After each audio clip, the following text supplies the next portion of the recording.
Hello, everyone. Welcome back to Unraveling Politics, a weekly political analysis show. It's been a light week this week for the most part, in some ways and not. So, at least in terms of the media, it's been relatively light in terms of things that I think is important and that I want to cover. So, it's going to be a little bit shorter than usual. So, to carry on from last episode, what do we now know about Charlie Kirk's killer? So, it's still unclear what the motivation to kill Charlie Kirk was. It appears he thought that Charlie Kirk was a fascist and that spreads hate. The killer, who I'm not going to be naming this episode because I don't think he deserves that kind of attention, was texting his roommate, and the roommate asked, "Well, why did you do it?" And the killer replied, "I had enough of this hatred." Allegedly, some hate cannot be negotiated out. So what this hate refers to, no one really knows. It could be anything. I would suggest it's trans hate, considering that's the exact question that Charlie Kirk was asked before he was killed. His family reported that he was leaning more to the left in recent years and becoming more pro-trans and gay rights. Apparently, he was dating his roommate, who is a male who was transitioning into a woman, and has referred to his roommate as my love and love. So, if you ask, the motivation seems pretty clear to me. I'll leave that up to the investigators. What we do know is that Charlie Kirk was vehemently against transgender quote-unquote rights. The president and his administration have vowed to investigate and dismantle left-leaning nonprofits and organizations that fund and promote violence in the United States. It remains to be seen if this is actually true or not, how many left-wing organizations and nonprofits actually fund violence. I can't imagine it's very many. Vice President Vance was on Kirk's show last week calling for dismantling of various left-wing organizations. And I know I'm marching on thin ice here, but this is what I'll say, and I've noticed this over the years, and if you have differing opinions, please let me know. With some exceptions, it's usually the left that engages in more large-scale violence, such as throwing bricks into windows. An example is after Hillary Clinton lost in 2016, there was days of riots. And then we had the summer of George Floyd, that was 3 months. And then when Kamala Harris lost in 2024, there were more riots, although not quite as many. Yes, there was January 6th and the Unite the Right rally, but in terms of actual damage, the left-wing violence, at least anecdotally, and I don't have evidence for this, it's just what I believe, and feel free to rebut me. This is what I've noticed, it's what I've laid out for you, and the left seems to cause more violence in that regard. But, on the other hand, right-wingers tend to shoot more individual people at higher rates than the left. While the bricks and police attacks are bad, in terms of fatality, it seems that right-wing violence is much, much higher. Just my thoughts. Here is a chart from The Economist comparing Americans' view of the other side, supporting violence, compared to what's actually true. And if you're not on YouTube, I'll try to explain this in the best way possible. Republicans that were asked the survey believe that 39% of Democrats supported political violence, when the true number was actually 11%. And then the opposite is also true. Democrats were surveyed the same question, what about Republicans? And they believed that 41% of Republicans supported violence, when in actuality the number was 10%. What's very concerning is that the Justice Department, which is currently controlled by the Trump administration, removed a report that found that far-right groups have caused much more violence in recent years. The report said, since 1990, the far-right extremists have committed far more ideologically motivated homicides than the far-left or radical Islamic extremists, including 227 events that took more than 520 lives. In this same period, far-left extremists committed 42 ideologically motivated attacks that took 78 lives. At the same time, it was released during the Biden administration, so whether or not to believe that, I'll leave it up to you. Moving on, one of the bigger stories of the week was the Federal Reserve lowering interest rates. We're going to get to that in a moment. And a huge win for the independence of the Federal Reserve to set our monetary policy, which should never be under political interference from the government. A federal appeals court ruled that Lisa Cook will remain in place. She is a board governor. Was appointed by Biden. Trump tried to fire her because of alleged mortgage fraud. He's clearly trying to lower rates, and this was his way of doing it. Because if he got to fire her, then he would get to appoint somebody new that would be more akin to his weird view of monetary policy.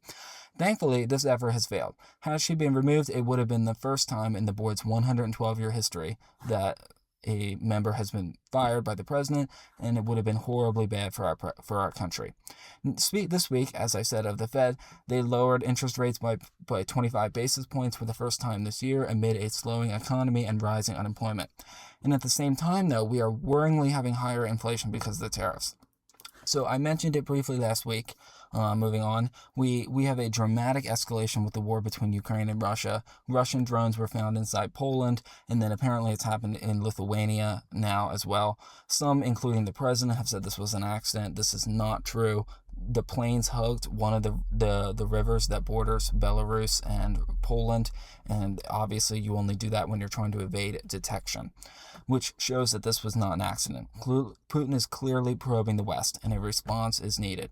So Poland and Lithuania invoked Article 4, which is discussions about invoking Article 5. If you're not aware, this Article 5 is the Mutual Defense Clause. An attack on one nation is an attack on all nations. It is not an ironclad rule, and it only applies to territories in north of the Tropic of Capricorn in North America or Europe. So, for example, Hawaii is not covered by NATO. If Hawaii was attacked by Russia, it would not be an Article 5. Article 5 would not be invoked. The colonial possessions back in the 20th century were also not covered, and neither is Puerto Rico. And as I said, it's not an ironclad rule, and it hasn't always been invoked. The only time it was invoked ever was in 2001 after the 9/11 attacks. Alrighty, so before we move on, this was actually the biggest news of the week. I'm sorry, I said that the Federal Reserve lowering rates was the biggest news. This was the biggest news of the week, and it was Jimmy Kimmel. He was suspended from his show indefinitely after some comments he made about Charlie Kirk and his death that I kind of like to comment on. This will kind of bring us back to the beginning. ABC pulled the show on Wednesday, and the FCC chair, Brendan Carr, warned that this won't be the last shoe to drop, whatever that means. So that means this is going to happen again. And Kimmel, what got him suspended, he said, the MAGA gang is desperately trying to characterize this kid who murdered Charlie Kirk as anything other than one of them, and is doing everything they can to score political points from it. That's the end of the quote. He also said that Trump mourned Charlie Kirk like a 4-year-old mourns a goldfish, and that Tyler Robinson was one of them, meaning MAGA. And the last part is not true but for the most part, I have to agree with Jimmy Kimmel. MAGA is using Charlie's death for political purposes. The thing about that Democrats have also used other people's deaths for political purposes. One of the best examples was George Floyd. George Floyd was killed by a police officer, as we know, and then the next 3 months were filled with hateful rhetoric about white people from Democrats and how this country is systemically racist. So Kimmel was correct, but both sides do this all the time. Should his show have been taken off the air? In truth, I don't know. I'm going to leave that up to the legal experts. I'm going to go with no. This is not my area of expertise, but I'm going to say probably not. But what Kimmel said was not outrageous in the slightest. It remains to be seen if the backlash is going to force a change. Even Ted Cruz commented. He said, it might feel good right now to threaten Jimmy Kimmel, but when it is used to silence every conservative in America, we will regret it. And yes, he's right. Conservatives will regret it. When the Newsom administration, it looks like that would be the next, that looks like where we're heading next if it isn't J.D. Vance. When the Newsom administration starts to do this to One American News Network, to Fox News, to Newsmax, they're going to regret it, and they're going to regret it a lot sooner than they think. One of the core foundations of democracy is the free press, and the government must respect that. Lastly, speaking of our government, and I've talked about this before, and I'll say it again, I know I said we were done, but it's always more. We are 8 or so days away from the next government shutdown, and this one looks increasingly likely. Congress is away a week from today, that is until the 29th, and the House passed a bill with mostly Republican support, and Democrats in the Senate are blocking it because they want health care subsidies.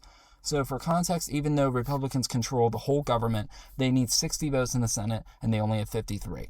So Democrats are betting they can win a shutdown fight if they force the government to close. That is a risky move because the public usually blames the party that causes the shutdown. So the last major one was in 2018 and 19, and Trump caused it, so he got the blame. There is an argument that maybe the public will blame Republicans because they're the ones that are in control. We'll have to wait and see if that's where we get. Back in March, Democrats gave Republicans what they wanted and avoided a shutdown. And Chuck Schumer took a lot of heat, including from me, back on that time, and I called on him to resign. He has not, and 6 months later, we are facing the same issue. Jeffries, he is the House Democratic leader, and Chuck Schumer, the Senate Democratic leader, they want a meeting with Trump, and I imagine Trump is not going to give it to them. At least as far as I know, Trump has not done that, and I don't see the incentive to. I'm not going to talk about what happens during a shutdown since we are a little over a week away, but it looks like if we do get to that point, and I will explain it when we get there. All you need to know at the moment is Democrats want enhanced Obamacare subsidies that are set to expire at the end of this year to be made permanent, which will cost the Treasury $35 billion a year, $350 billion over 10 years, and to reverse the Medicaid cuts that were made back in the summer. In truth, it's questionable as to Democrats even got what they wanted, even if Democrats got what they wanted, if it would pass the House of Representatives, and I don't think it would. So they're in a bind. They can accept the Republican bill and keep the government open and essentially do what they did back in March and risk the backlash again from the left, or they can block it and risk backlash from the right and the center, which has its own risks as we head into the midterm elections. We could see a late deal. That's what I'm anticipating. I think Democrats could put up a fight. They might get a little bit out of them, and then they'll capitulate. Because usually Democratic voters are the ones that will be working for the federal government. So that's like, I think Republicans would have no issue shutting the government down. I don't think they would see a problem. But Democrats, they don't want to do that. That is it for this episode. Thank you for joining me, and I hope you enjoyed it as well as last week's special episode. You will be hearing from me again next week. So thank you, and bye-bye.